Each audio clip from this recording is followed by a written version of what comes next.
दोस्तों, आपका बहुत बहुत स्वागत है आपके अपने ऑनलाइन चैनल अपब्राइट क्लासेस में। कल हमने पॉलिटी की क्लास ली थी जिसमें हमने आपसे चर्चा की थी कि भारत की राज व्यवस्था या दुनिया की राज व्यवस्था किससे चलती है।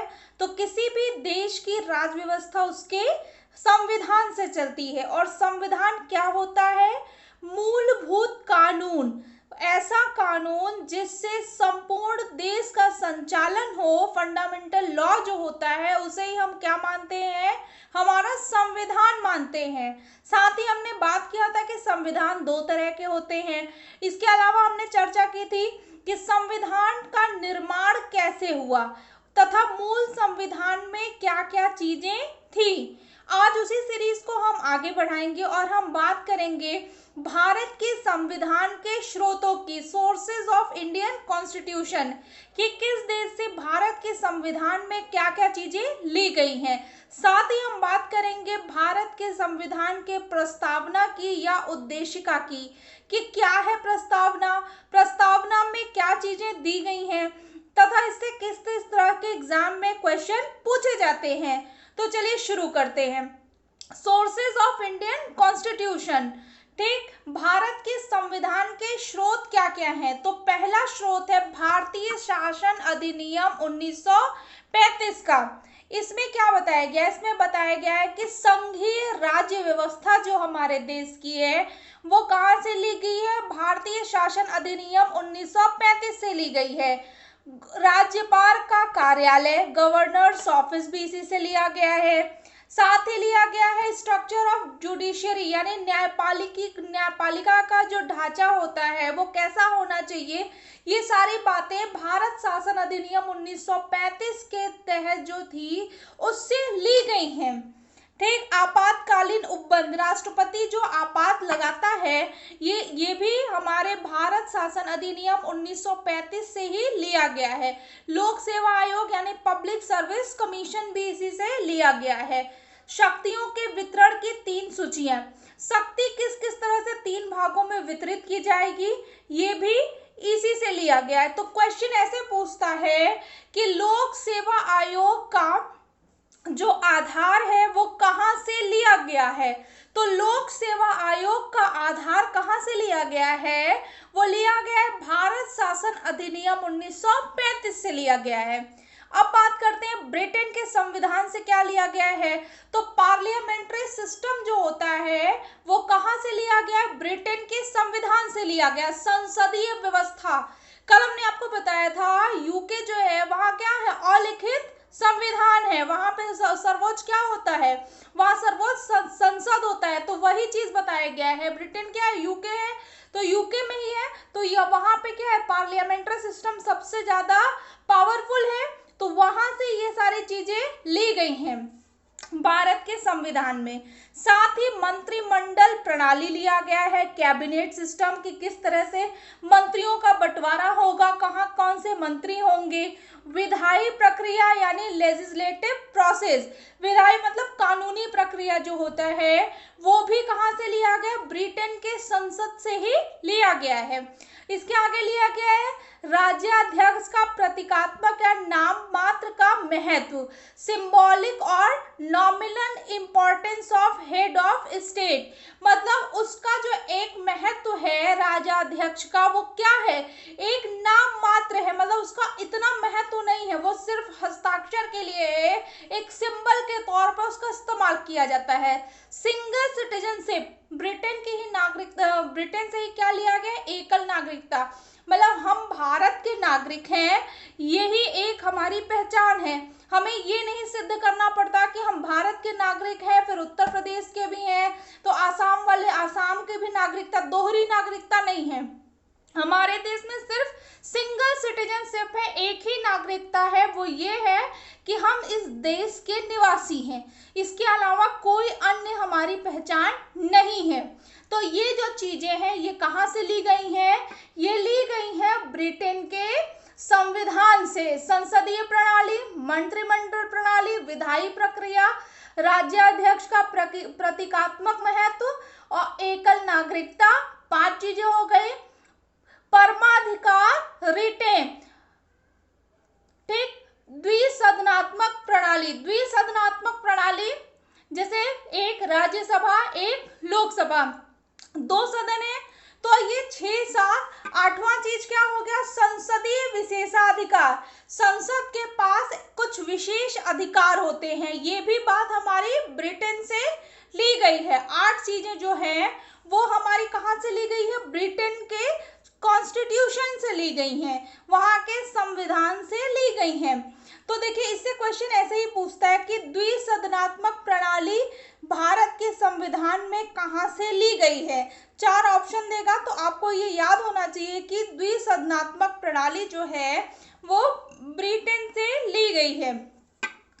अब बात करते हैं अमेरिका के संविधान से क्या लिया गया है। तो फंडामेंटल राइट्स, जो 6 हमारे मूल अधिकार हैं, जब संविधान बना था तो 7 थे, लेकिन बाद में संपत्ति के अधिकार को हटा के समवर्ती सूची में कर दिया गया है, और जो है मूल अधिकार कहाँ है, वो हमारा 6 बचे हुए हैं।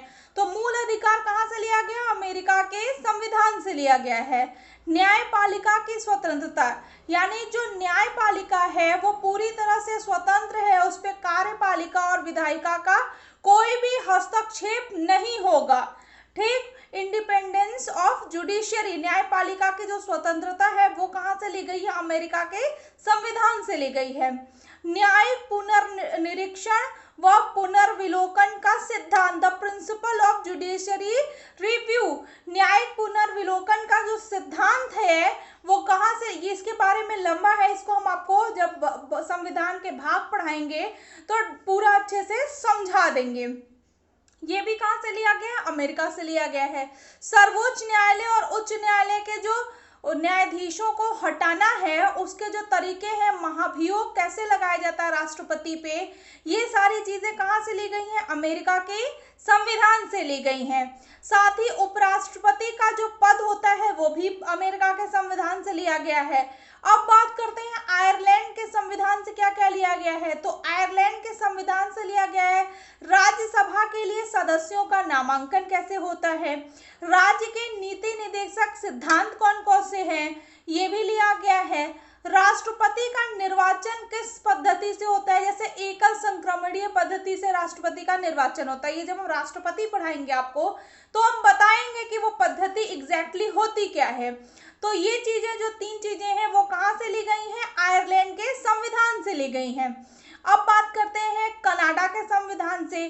तो कनाडा के संविधान से ली गई है केंद्र द्वारा राज्य के राज्यपालों की नियुक्ति कैसे होती है, सशक्त केंद्र के साथ संघीय व्यवस्था कैसी होती है, उच्चतम न्यायालय का परामर्शी न्याय निर्णय कैसे होता है, मतलब उसमें कैसे आपस में डिस्कस करते हैं। सुप्रीम में एडवाइजरी जो होती है, जुडिक्शन होता है सुप्रीम कोर्ट का, वो कैसा होता है, किस बेस पे चलता है, ये सारी बातें हमने आयरलैंड से ली है, कनाडा से ली है, माफ करिएगा। अवशिष्ट शक्तियों का केंद्र में निहित होना, जितनी और शक्तियां हैं वो केंद्र में ही रहेंगी, ये बात भी हमें कनाडा के संविधान से मिलती है। फ्रांस के संविधान से हमने क्या लिया, हमारा जो गणतंत्रात्मक ढांचा है, रिपब्लिक स्ट्रक्चर है, वो भी हमने कहाँ से लिया है, फ्रांस के संविधान से लिया है। समता, स्वतंत्रता और बंधुत्वता के आदर्श, यानी ये हमारा जो आप पढ़ेंगे आगे कि स्वतंत्रता का अधिकार सबको है, हमारे मूल अधिकार के तहत कुछ और भी बातें हैं, वो कहाँ से ली गई है, वो हमारे फ्रांस से ली गई है। ठीक, ऑस्ट्रेलिया के संविधान से क्या लिया गया है, समवर्ती सूची लिया गया है। संसद के दोनों सदनों की संयुक्त बैठक कैसे होती है, ये लिया गया है।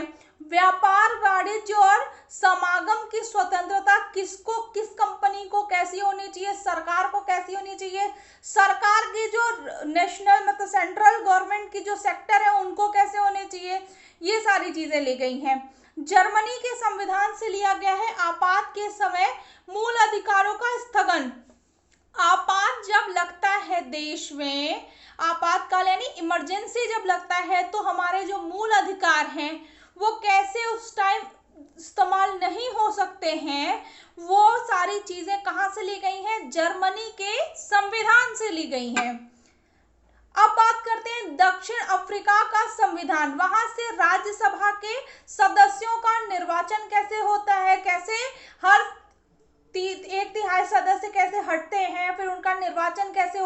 कैसे चुन के भेजे जाते हैं राज्यसभा में, ये सारे जो प्रोसेस हैं वो दक्षिण अफ्रीका के संविधान से लिया गया है। संविधान संशोधन की प्रक्रिया कहाँ से ली गई है, तो ये भी कहाँ से ली गई है, साउथ इंडियन कॉन्स्टिट्यूशन से ली गई है।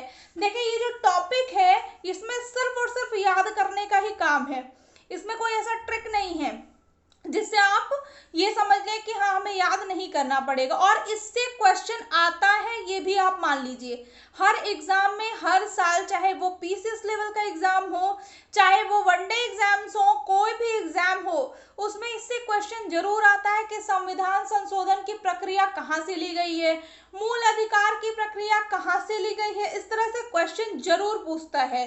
तो इस भाग को आराम से पढ़िएगा और याद करिएगा। आगे बात करते हैं सोवियत संघ यानी रूस की। तो रूस से क्या लिया गया है, भारत की प्रस्तावना में सामाजिक, आर्थिक और राजनीतिक न्याय का आदर्श कैसा होना चाहिए, ये बात हमें रूस से या यूएसएसआर से लिया गया है। मौलिक कर्तव्य बाद में जोड़े गए थे संविधान में, हमारे मौलिक कर्तव्य वो कहाँ से लिए गए हैं, वो लिए गए हैं रूस के संविधान से। फंडामेंटल ड्यूटीज क्या होते हैं, 8 मौलिक कर्तव्य कौन कौन से हैं, ये बात हमारे कहाँ से ली गई है, रूस के संविधान से। जापान के संविधान से ली गई है विधि द्वारा स्थापित प्रक्रिया कैसे होती है, क्या करना चाहिए, कैसे कैसे उनका प्रोसीजर है, ये सारी बात जापान के संविधान से ली गई हैं। अब हम बात करते हैं कि हमारे संविधान की विशेषताएं क्या क्या है। तो हमारा जो संविधान है वो विश्व का सबसे बड़ा संविधान है।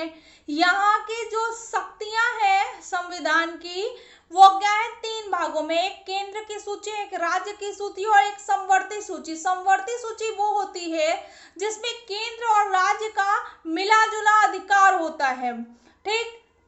प्रशासनिक क्रियाकलापों का उल्लेख है, जैसे हमने बताया लोक सेवा आयोग का उल्लेख है, तो ये क्या है, प्रशासनिक सेवा है, इनका भी उल्लेख हमारे भारतीय संविधान में है। लिखित संविधान है, कठोर भी है और नम्य भी है, मतलब बहुत ज्यादा स्ट्रॉन्ग भी है और फ्लेक्सिबल भी है कि इसमें चाहे जब इम्प्लीमेंट की संभावना है।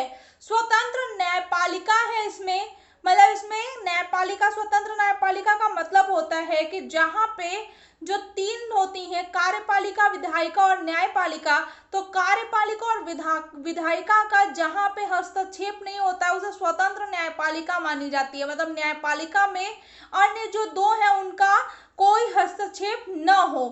मौलिक अधिकार मिलते हैं लोगों को, ठीक। नीति निर्देशक तत्व बनाए गए हैं, मूल कर्तव्य बनाए गए हैं, प्रस्तावना है हमारे संविधान की, इकहरी नागरिकता है, ये सारे हमारे संविधान की कुछ प्रमुख और क्या है, विशेष बातें हैं।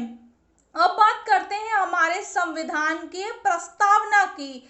तो हमारे संविधान के प्रस्तावना में हर किताब में एनसीईआरटी के जरूर दिख जाता है कि हम भारत के लोग भारत को एक संपूर्ण प्रभुत्व संपन्न समाजवादी पंथ निरपेक्ष लोकतांत्रिक गणराज्य बनाने के लिए उसके समस्त नागरिकों को सामाजिक, आर्थिक, न्यायिक, राजनीतिक, विचार, अभिव्यक्ति, विश्वास, धर्म, उपासना एक्सेट्रा एक्सेट्रा क्या करते हैं, आत्मसमर्पित करते हैं। ये पूरा पैराग्राफ अगर आपने एनसीईआरटी पढ़ी होगी तो देता है। अब बात करते हैं इससे क्वेश्चन कैसे आ सकता है। तो पहले एक जान लीजिए कि इसका क्रम क्या है। इसमें जो शब्द आते हैं वो इसी क्रम में आते हैं। संप्रभुता संपन्न, ऊपर यहाँ दिया है ना, संप्रभुता संपन्न, समाजवादी, पंथ निरपेक्ष, लोकतांत्रिक गणराज्य। इंग्लिश में इसको कहते हैं सोवर्जेनेटिक, सोशलिस्ट, सेक्युलर, डेमोक्रेटिक रिपब्लिक। तो प्रस्तावना में आने वाले ये जो 5 शब्द हैं इससे क्वेश्चन बहुत घुमा के कई बार पूछता है, सिंपल भी पूछ देता है कि निम्नलिखित में इस प्रस्तावना के अंदर कौन सा शब्द है। 4 में एक इनमें से देगा, 3 अन्य देगा। या इस तरह से क्वेश्चन पूछता है कि निम्नलिखित में कौन सा प्रस्तावना के अंदर शब्द नहीं है। 3 इसमें से देगा, 1 बाहर का देगा। तो इसका एक कोड वर्ड है S3DR। यानी 3 बार एस आता है, सोवर, जेनेटिक, सोशलिस्ट, सेक्युलर, और डीआर मतलब डेमोक्रेटिक और रिपब्लिक। ये कोड वर्ड है, अगर आप इसे याद कर लेंगे तो आसानी से समझ सकते हैं कि प्रस्तावना में क्या क्या चीजें आती हैं। महत्वपूर्ण तत्व क्या है इसका? प्रजातांत्रिक समाजवाद की अवधारणा पंडित नेहरू ने विकसित किया था। मतलब ये जो प्रजातांत्रिक यानी प्रजा का जो तंत्र है, इसकी जो अवधारणा दी थी वो किसने दी थी? जवाहरलाल नेहरू ने दी थी। भारतीय संविधान में न्याय शब्द का उल्लेख सबसे पहले कहाँ मिला है? प्रस्तावना में किया गया है। ठीक, डॉक्टर भीमराव अंबेडकर ने कहा कि लोकतंत्र की सबसे बड़ी बाधा क्या है? जाति प्रथा है। ये इस प्रस्तावना में चीजें निकल के आए कि क्या इसका मेन चीज है। 42वें संविधान संशोधन द्वारा प्रस्तावना में निम्नलिखित शब्द जोड़े गए: समाजवादी, पंथ निरपेक्ष और राष्ट्र की एकता व अखंडता। अब इसी लाइन से क्वेश्चन पूछ चुका है कई बार कि कौन से शब्द प्रस्तावना में बाद में जोड़े गए, या ये पूछता है कि समाजवादी शब्द प्रस्तावना में कब जोड़ा गया, कौन से संविधान संशोधन के तहत जोड़ा गया। तो जो हमारा समाजवादी, पंथ निरपेक्ष और राष्ट्र की एकता व अखंडता का शब्द है, ये 42वें संविधान संशोधन द्वारा प्रस्तावना में जोड़ा गया था।